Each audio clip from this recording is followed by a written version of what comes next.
Welcome back, everybody, to another episode of Advice from a Call Center Geek, the call center and contact center podcast, where we try to give you some actionable items so you can take back to your call center, improve the overall customer experience, improve the working environment that you're in, and hopefully now improve your new norm.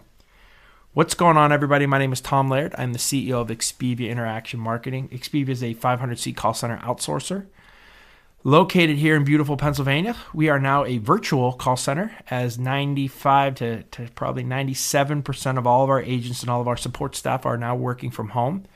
We have kind of embraced the new norm. Probably went there kicking and screaming, to be honest, but we did it. I wanted to talk on a couple different levels today. Guys, I went back and forth on this, and to be honest with you, this is the fourth time I've tried to record this podcast in the last 20 minutes. I've gone back and forth so many times on the things that I wanted to say, so let's hopefully maybe the fourth time here is the charm. I'm actually really tired of even the posts that I've done on operating with COVID-19 in your call center and best practices for at home, and I think you guys are getting probably a little weary of that as well. So I don't want to spend a lot of time on that. I want to focus on a couple key things that I think have helped us, but I don't want to spend the whole episode on this. I want to just tell a story and talk to you guys about my last 10 to 14 days. I know a lot of you guys have had pretty interesting stories and rides here as well. I would love, if somebody would go on the Advice from a Call Center Geek community, maybe type out or post your story, even if you record something and kind of shoot it on there. I'd love to hear some of the, I guess, trials and tribulations of what you guys have gone in your contact centers over the past 10 to 14 days. I know I've talked to a lot of people, and it's been a ride, right? And some of us are doing better than others. So, if we can kind of maybe help and everybody feels each other's pain, we can get through this a little better. But let me just talk to you real quick about some of the key points that we have found that have been very successful in working with at-home call center agents. And I'm saying call center agents because everything you see out there is, how to deal with at-home workers or at-home employees. But the call center environment is a totally different environment, right? The management level of that is totally different. You're not going to really monitor the calls of a finance person or a marketing person who's at home. But you need to do that if you're a call center, right? Because that's the job. That's what we do. So let me just real quick take 3 minutes and kind of talk to you guys about some things that are really working for us. So we use Slack as our IM, our communication tool. We can make phone calls with it to anybody who's on Slack. We can do video. We can do group videos, and obviously we can just IM and chat. And you can do some other kind of fun things too with memes and those kind of things. But every single day, let's take, for example, it's a 9 o'clock shift. The supervisor will log in and they'll be there at 9:01. They will then go and look at all their agents and do a video group chat with everyone. So we can do up to 15 agents or 15 simultaneous video instances in Slack. And that's about what our ratio is, supervisor to rep. So we'll do that and look at everybody's face, make sure everybody's up, and talk to them as a team. What were team goals yesterday? What did we do? What do we want to try to do today? What were some of the things we're struggling on? What's new? What are some of the best practices that we're starting to see at home? So kind of give it just an overall team meeting. And then, we always talk about controlling the first half hour. We're kind of doing that, controlling the first hour now. And after that team meeting, right, with video, everybody will log in, and then we will do one-on-ones, right? Each supervisor will in that first hour, do a one-on-one video chat with each rep, talking to them about their day, talking about their life, talking to them about their family. Is everything okay? Talking about individual goals, things they did really well with yesterday. So we want to just touch base, right? Because people are at home now. We don't want them to feel like they're not connected to the full process.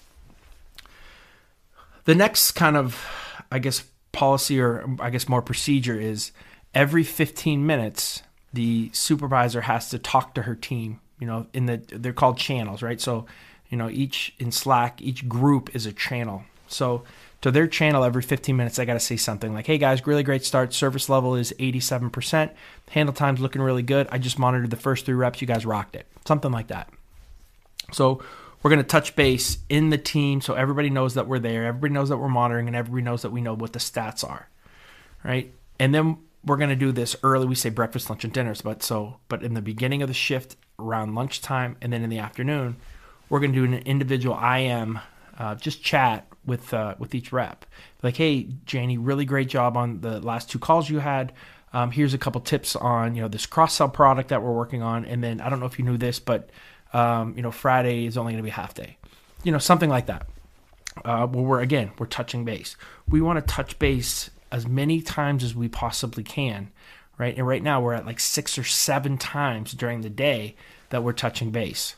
And that doesn't include any QA that we do, right? So if QA, who's monitoring everybody, and the supervisor monitoring, any feedback is going to be on top of that as well. So that's kind of the day of what the supervisors are doing. At the end of the shift, they're going to make sure that the payroll is good. We use T-Sheets, which is in the cloud, which makes it pretty easy. And then, they're going to send a shift synopsis, right? So, hey guys, to me, just want to let you know everything went really well today. Here was our key stats. Janie had to leave at 2 because she had an appointment that she forgot about. Just kind of give us the overall feel for each team per day and that it's being managed right. We also have a channel for computer issues, right? Because that's the new thing. Normally you just kind of talk to IT or put a ticket in, right? So we just have an at-home computer issues channel, and only the supervisors can write to that channel. So if a rep has an issue, they tell their supervisor. Supervisor will try to troubleshoot it real quick. If that doesn't work, then they'll put it in there, and then our IT guys will kind of take it from there. I don't know. That's what I wanted to just kind of touch base with on that. I didn't really want to spend a whole episode on that because I'm not going to lie, I'm kind of tired of talking about it. I want to tell you a story. I want to tell you about what my last 2 weeks have been like. And again, I want to hear from you guys too on what you guys have gone through. But even if this isn't interesting, and I think it is interesting because this is unprecedented with some of the things that we've had to do, I want to document it. I want to document the time. I think that this will be an episode that I go back to, and maybe when I'm having a rough day, I can kind of listen to this, and I can remember what it was like when things really were difficult. I want to take you guys back, way back 2 weeks ago to March 11th. March 11th was a Wednesday, and it's the first day that we had clients, and my client services guys come to me and say, hey, Tom, what's the plan? If this coronavirus thing really goes up, what's our disaster recovery plan? And I said, well, our disaster recovery plan, says that we would move to the cloud, or we'd move to at home because we are in the cloud, And, like, okay, that's kind of the plan. We just go with at home agents. But, you write that disaster recovery plan up because you have to have one. But when you really go to execute, is it beefed up? Is it a real document? And, to be honest, I didn't feel really comfortable that I had a really good plan if we had to go virtual. But to be honest, I didn't think too much of it on that day. But that night I started to. Why? Because that's the night that the NBA shut down, right? So one player got coronavirus, they shut it down, and then the dominoes started to fall. So that night I didn't sleep well. I'm a person that if I don't feel like I have a plan or strategy, it gets sick to my stomach. Like I have to at least have things figured out. At least in my mind. It might not be on paper. It might not, other people might not understand it, but I have to be able to be able to talk about it intelligently. So I didn't sleep much that night. We had our first meeting at 9:30 the next day, and I said, hey guys, what would this take if we had to flip the switch and go 100% virtual? What would that entail? And people's jaws dropped because we were so anti at home. We were brick and mortar. We're PCI compliant. Listen, I'm sorry. We are not PCI compliant right now. There's no at-home contact center, no matter what you have, what your policies are, that can be PCI compliant when you're at home. So just, I want to set that straight because everybody, I'm getting offered and pitched, other call centers will come like, hey, if you have any extra capacity, we're totally PCI compliant. No, you're not. You're not. But anyway, that's just a little bit of I'll get off my soapbox on that. But I said, we're going to have to deal with this in a couple different ways. One is the IT side of it, right? What is the data, the telephony side, right? The data is difficult for us, for a BPO, because we have clients that are on Salesforce, on Zendesk, on Zoho, proprietary systems, some data that's on our systems here. It's not just like we all have Salesforce, right? We have to figure that out. The telephony piece we can figure out pretty easy because we knew we were in the cloud. The HR, the payroll processing, we have to make sure we can pay our people and operate that way. How do we manage, right? How do we manage in this new norm? How do we have supervisors? What are the procedures for how they deal with at-home agents, right? And then we got to keep our clients. We got to keep talking to our clients, tell them what we're doing, make sure that they're cool with what we're doing, and make them feel like, we have a plan here because we do. That day as well, I got the first phone call from, and this also, got me really thinking, from LA County 211, which is they're kind of their non-emergency emergency line, right? So all their information that dealt with coronavirus whatsoever goes through 211. LA County is also the largest county in the United States. I did not know that, most populous, over 10 million people. I was looking, and I think it's Cook County, which is Chicago, is like almost 3. That's second. So it's crazy, right? And they started and said, Tom, hey, we need 10 agents, right? 10 agents. I said, okay. And then that Friday they called me and said, hey, you know what? We need 20. We need 20 agents. I said, okay. So we were sourcing agents to start training that really the next Tuesday. At the same time that our HR is trying to find all these guys, we're trying to, make sure that all of our clients right now are shored up, finding 20 more people, which isn't a crazy amount, but still, there's a process now that they got to do that. And then that weekend, we kind of hunkered down or bunkered down with the IT staff, and we had to figure everything out. All right, make sure when we walk out of here on Sunday, we have everything tested from the telephony and the data side that we can tell every client, yes, we can go virtual on your program anytime that we need. Because at that time, we didn't really know if we were going to pull the trigger or not.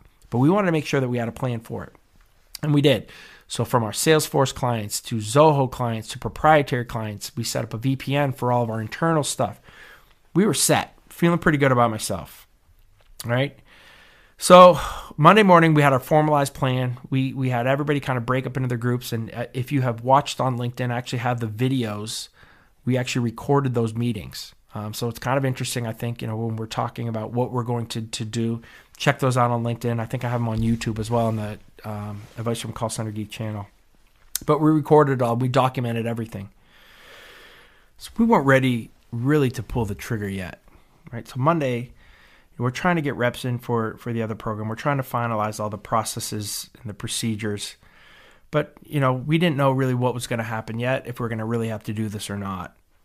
Tuesday, it was the first day that we sent reps home, right? So we sent 3 of them, right? Just 3 tests. Let's make sure that we're okay with this. All of our, we're using Slack, as we kind of talked about at the beginning of the podcast. Let's make sure that we can communicate, that we can video, we can do all the things that we need to do to operate, and kind of put our toe in the water. Wednesday was kind of our stress test. So we sent everybody home, at least 3 reps, I should say. I don't mean everybody home. 3 reps from every single client that we have. We sent them home to work from home that day. So we could just make sure that we had connectivity, that every client was going to be taken care of, that everything worked properly, that we could communicate, that we could do payroll, that everything was good. Everything looked good. And thank gosh we did that, because Thursday, Governor Wolf here in Pennsylvania ordered that all non-essential businesses needed to be closed. Now, what does that mean? Are we essential? Are we non-essential? We're doing 211 stuff because we started training that day. What does that mean? So we applied for a waiver that day to make sure. We still thought we were okay because of the 211. It's the emergency line, but still, it's not a Pennsylvania emergency line. Could that have anything to do with it? We applied for the waiver that day. We ended up sending everybody home Thursday and Friday that was non-211 related. So we just said, hey, listen, we have 2 days now. Let's get every single person home. We have this waiver that's in process.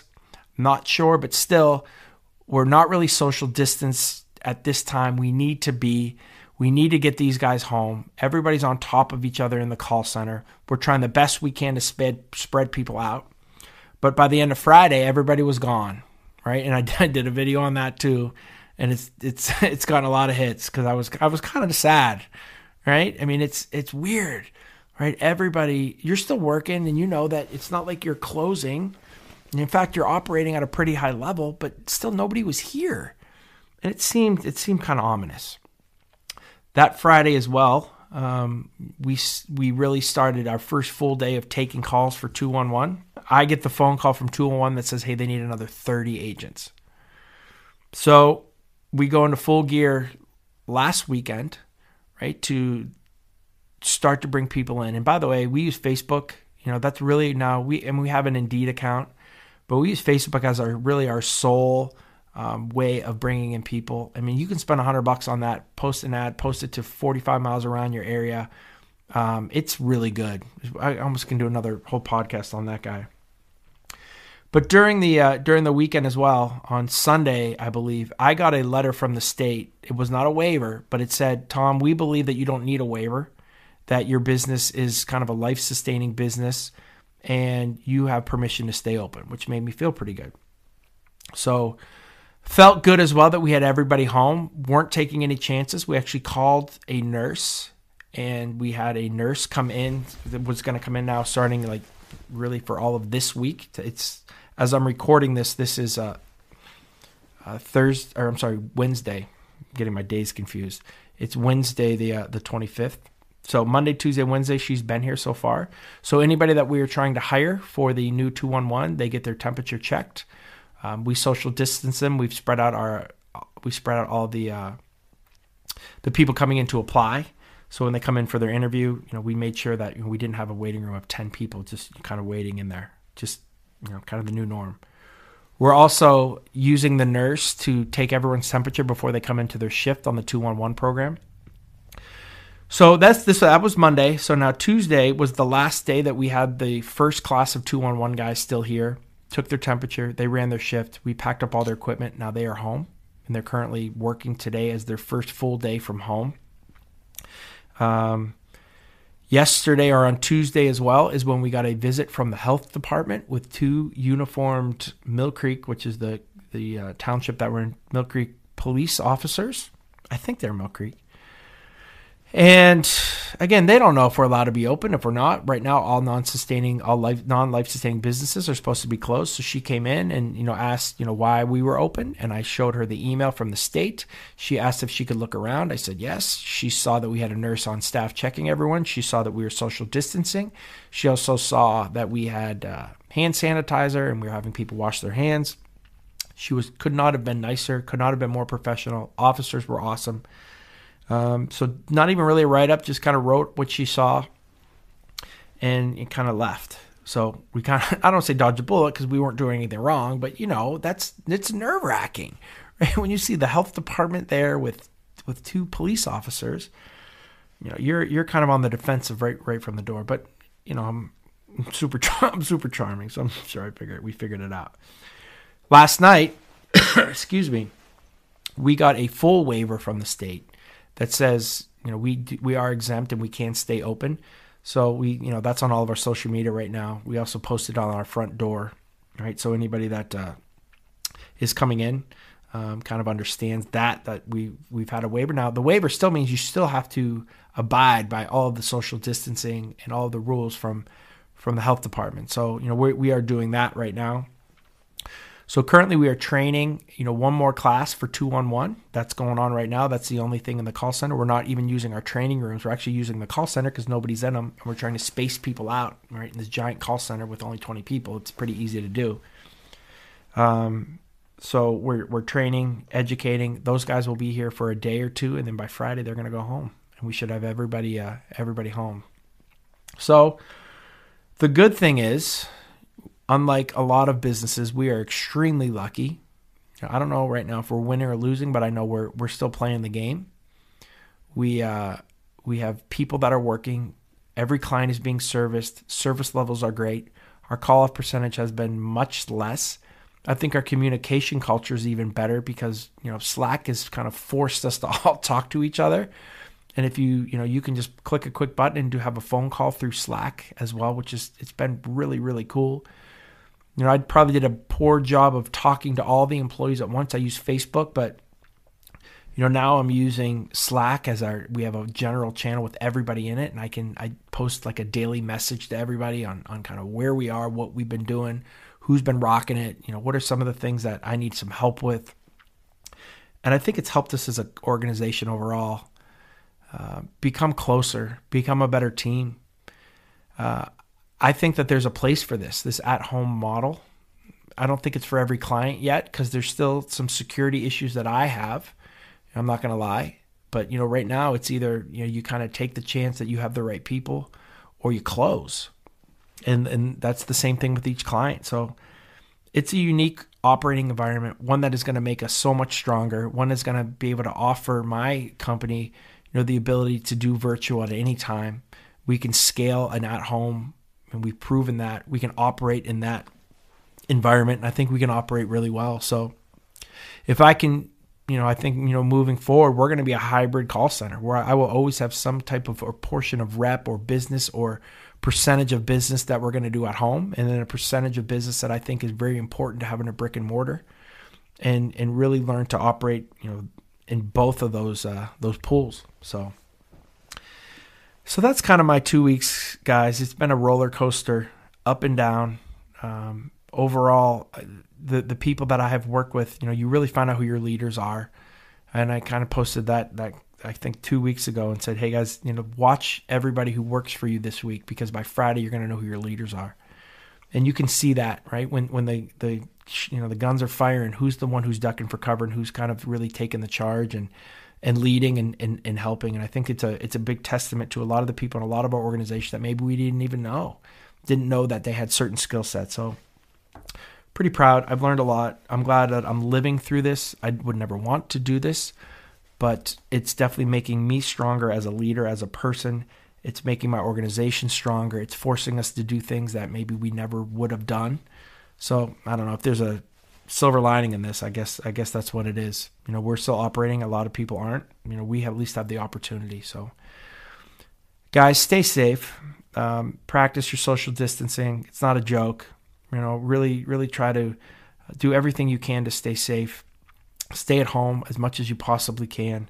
We're trying to get everybody home as fast as possible. Let's try to get that community going. A lot of us are at home. Let's talk to each other. So if you have some call center questions, I'm sure your family is not going to be interested in it. So you can go on the Advice from a Call Center Geek community on Facebook, post some stuff, and there's people willing and able and ready to kind of talk to you guys there. So, all right, guys, that's what I got.